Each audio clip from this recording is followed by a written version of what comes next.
अस्सलाम वालेकुम। मैं रफीक कामदार। जैसे कि आप सभी लोगों ने पहले देखा कि पिछले जुमा को यानी शुक्रवार को हमने कौसा के अपने एमएम वैली का जो नया कब्रिस्तान है उसको लेकर के कुछ बातें आपके सामने लाई थी, कुछ चीजें हमने आपके सामने लाई थी। डीडीएस न्यूज पे आपने सुल्तान भाई के इसमें भी उसको और भी मतलब खुलासे से देखा था। तो पहला मुद्दा हमारा यहाँ पर जो था कि वापस से जो भरनी की जा रही है, जो टेंडरिंग होकर के पिछले 1.5 साल से भरनी का यहाँ पर जो काम किया जा रहा था, तो उस भरनी में जो मिट्टी इस्तेमाल हो रही थी, सबसे पहला ऑब्जेक्शन हमारा उस पर था कि मुरुम वाली पत्थरों वाली मिट्टी थी, पत्थरों के बुरादे वाली मिट्टी थी। तो हमारे यहाँ के जो विधायक हैं जितेंद्र आवाड़, उनसे भी हमारी बात हुई थी जैसा हमने बताया था। तो उन्होंने फौरन उसको बहुत गंभीरता से लिया और गंभीरता से लेने के बाद जैसे फिर मैंने उस वक्त आपको बताया था कि इस संबंध में पिछले जुमा को तदफीन के दौरान यहाँ पर शमीम खान साहब भी हमारे साथ थे। तो हमारी जब बात हुई है यहाँ से जाने के बाद विधायक जितेंद्र आवाड़ से, तो उन्होंने शमीम खान साहब को कुछ जिम्मेदारियां दी थी कि ये काम आपको करा कर लेना है। तो सबसे पहले एक मीटिंग की जो बात थी, तो वो मीटिंग हमारी कल हुई। हमारे कौसा एमएम वैली कब्रिस्तान के जो अध्यक्ष है यहाँ के, हमारे कमेटी के अध्यक्ष हारून राउत, वो भी थे। मुनाब भाई भी थे, मुनाब राउत थे। मुनाब राउत एक वो शख्स है, मैं आप सबको बता दूं कि आप इस कब्रिस्तान में जब भी आएंगे तो मुनाब राउत आपको यहाँ जरूर मिलेंगे। यानी कि 16 लोगों की जो कमेटी पहले बनी थी उसमें सबसे ज्यादा एक्टिव रहने वाले मुनाब भाई है और मुनाब भाई रात दिन यहाँ पर खिदमत करते हैं।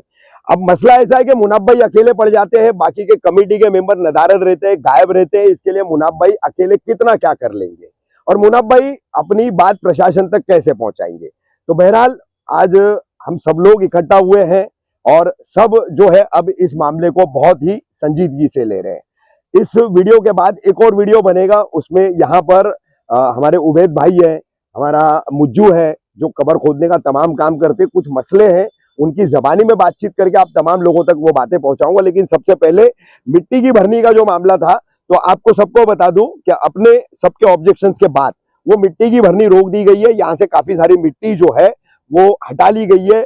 हटाने के जो है मंगलवार के हमारे पास वीडियोस भी है, हमने आकर के देखा था, बाकायदा जेसीबी लगा करके वो मिट्टी यहाँ से हटाई जा रही थी।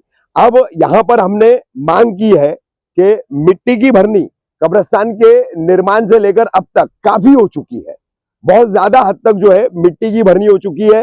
अब वो कैसी मिट्टी है, क्या मिट्टी है, उस पर बार बार बात नहीं करेंगे, लेकिन इस पर अभी हमारी मांग है कि जो सॉल्ट सैंड चाहिए, यानी समंदरी जो खारी रेती होती है, बालू चाहिए, जिससे काफी सारी जमीन में जो है मुर्दा गलाने में, कफन बरगे आदि गलाने में ये काफी कारगर साबित होती है। तो वो बालू की भराई जो है यहाँ पर कराने की मांग हमने की और उसको मान लिया गया है और इस ताल्लुक से काम भी किया जा रहा है। जो इस तरह की सैंड जो है, सॉल्ट सैंड और बालू जिसे कहा जाता है समंदरी रेती, उसके सप्लायर से बातचीत शुरू हो चुकी है, कॉन्टैक्ट शुरू हो चुके हैं। ये आपकी जानकारी में लाके दे रहा हूं। तो ये दो अहम मसले थे, भरनी को लेकर के और बालू डालने को लेकर के। तो इस पर रजामंदी हो चुकी है, भरनी का काम रुक चुका है, मिट्टी हटाई गई है, बालू लाने का प्रोसेस अब शुरू हो चुका है और बालू यहाँ पर डाली जाएगी। जिसके चलते आपको बता दूं कि सबसे बड़ा फायदा ये होगा कि बारिश के दिनों में कुछ हिस्सों में जो पानी निकलता है, पूरे कब्रिस्तान में नहीं निकलता है, कुछ हिस्सों में निकलता है, तो वो बालू जो है वो पानी सोखने का भी काम करेगी, पानी को जो है वो जब्त करेगी। जब्त करने की वजह से जो है कब्रों में पानी बेहद कम हो जाएगा, न के बराबर हो जाएगा और जो भी मैयत रहेगी उसकी जो है उसको तकलीफें भी नहीं होगी, उनके घर वालों को भी तकलीफें नहीं होगी। अब यहाँ पर कमेटी का जो मुद्दा था, हमने मांग रखी थी कि कमेटी में जितने इनएक्टिव लोग हैं उन सबको हटाया जाए, तो उस पर भी रजामंदी हो गई है।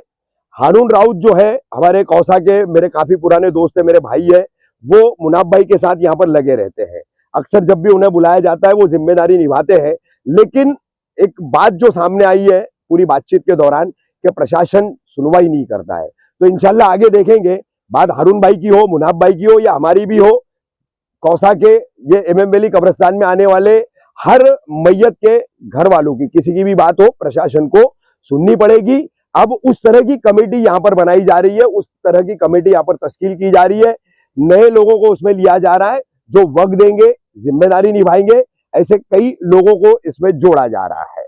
तो ये तमाम चीजें जो है और खुलासे से एक हफ्ते के अंदर अंदर आपके सामने आ जाएगी, जिसमें बालू ला करके कैसे उसका काम किया जाएगा वो एक रहेगा, कमेटी का दूसरा मुद्दा रहेगा। तो ये तमाम चीजें जो है अब यहाँ पर विधायक जितेंद्र आव्हाड और उन्होंने जो संजीदगी से गंभीरता से मुद्दे को लिया, तो ये तमाम चीजें जो है अब समस्या का निवारण यानी कि इस मसले का हल अब निकालता जा रहा है। तो ये हल निकालने के प्रोसेस के चलते आने वाले जुम्मा को यानी 2 दिन बाद, जो भी आज 29 है 31 का मेरे ख्याल से जुम्मा का दिन है, तो जो हमारा ऐलान था तमाम लोगों को आने के लिए, तो वो आने की अब जरूरत नहीं है। एहतजाज हम नहीं करेंगे क्योंकि हमारी मांगे मान ली गई है। ये खराब मिट्टी रोक दी गई है, बालू लाई जा रही है और कमेटी भी जो है तब्दील की जा रही है। तो इसलिए जो है अब ये एहतजाज नहीं होगा, बल्कि अब मिलजुल करके हम यहाँ पर जो है जिम्मेदारी लेकर के काम भी करेंगे। अब आखिर में आपको सबसे अहम इस कब्रिस्तान का एक मुद्दा बता दूं, जितने भी यहाँ पर मरूमीन दफन है उन तमाम के घर वालों को, उनके जिम्मेदारों को जो है परिवारों को एक बात यहाँ पर समझ लेना चाहिए कि ये कब्रिस्तान देखिए, जब मैं ऐसा खड़ा हूं तो ये सीधा है। अब ये सीधा है तो सीधे में यहाँ पर किबला रुख नहीं है, प्रैक्टिकली इस बात को सभी लोग समझ ले। अब इसका रुख इस तरफ से है, यानी कि सीधे हाथ की तरफ थोड़ा टर्न होता है। तो अक्सर यहाँ पर एक दिक्कत आती है कि हमारे उबैद भाई है, उनके साथी है तमाम, कबर खोदने के दौरान लोगों को बताते हैं कि किबला रुख ऐसा है। आप शरीयतन समझ ले, दीनी एतबार से समझ ले कि मैयत का मुंह किबला रुख नहीं रहेगा तो वो इस्लामिक तदफीन नहीं मानी जाएगी। इस बात को समझ ले अच्छे से। तो कबर खोदू आपको बताते हैं, फिर तमाम लोग जिद करते हैं कि कबर को सीधी कर दो। तो कबर को सीधी करने के चक्कर में पढ़ करके आप जो है तदफीन का मामला है खराब करके मत लो। तो यहाँ पर ये वोटों की भी जो है क्रॉस सिस्टम जो है उसमें भी सुधार लाने के लिए जो है काम होने वाला है और मार्किंग दी जाएगी। तो कब्रें क्रॉस बनती है यहाँ पर, क्योंकि किबला रुख क्रॉस है, तो आप उनको कायम रखें और अपने मरूमीन को जो है किबला रुख होने से महरूम न करें।